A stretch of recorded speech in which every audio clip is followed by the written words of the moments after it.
Okay, for some, this is as anticipated as Christmas morning, just one day away from the start of the Kentucky State Fair. One day. WDRB's Darby Bean is at the Expo Center now to break down what you need to know before you go. Darby?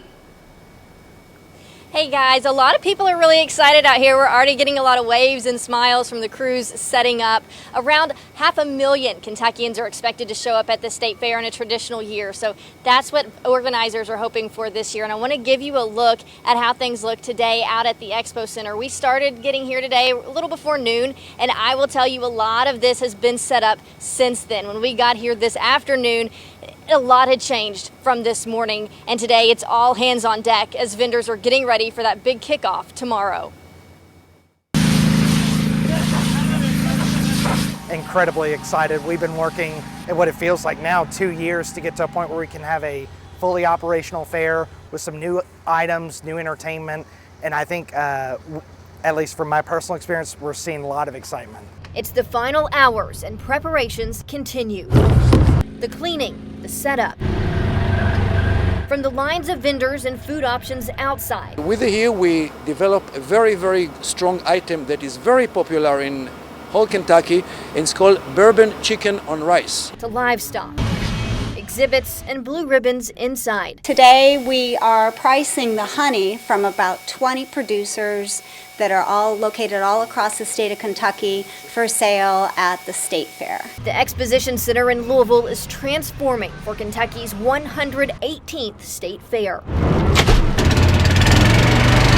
As people from across the Commonwealth start driving through the gates Thursday morning, organizers say parking shouldn't be a problem, especially now with the old Cardinal Stadium gone and more parking spots available. All gates will direct traffic to the most available parking.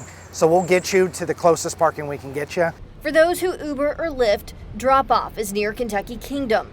The fair will open every day at 10, but closing hours differ depending on the area. So the inside, outside, and Thrillville all have different closing times. By 6 each night, anyone under 18 will need to be with someone 21 or older.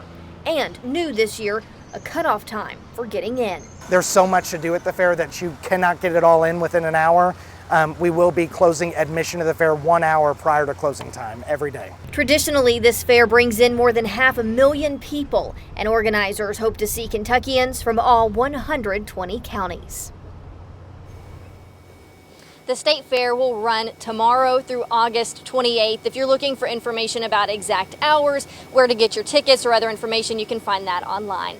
Reporting live with photojournalist Dave White, Darby Bean, WDRB News. Darby, thank you. And speaking of the fair, it is not too late to get your hands on Buff City Soap's official Kentucky State Fair scent.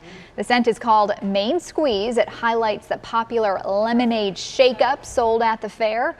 It's still available at Buff City locations across the city while supplies last. Just don't eat it because I'm sure it doesn't taste the same. I'm sure that smells amazing, but there were a lot of smells at the State Fair. Oh, I was like, I wonder what this smells like. You don't want it to smell Depending like on some which of the way you things turn, there. you're like, eek. Yeah, be careful.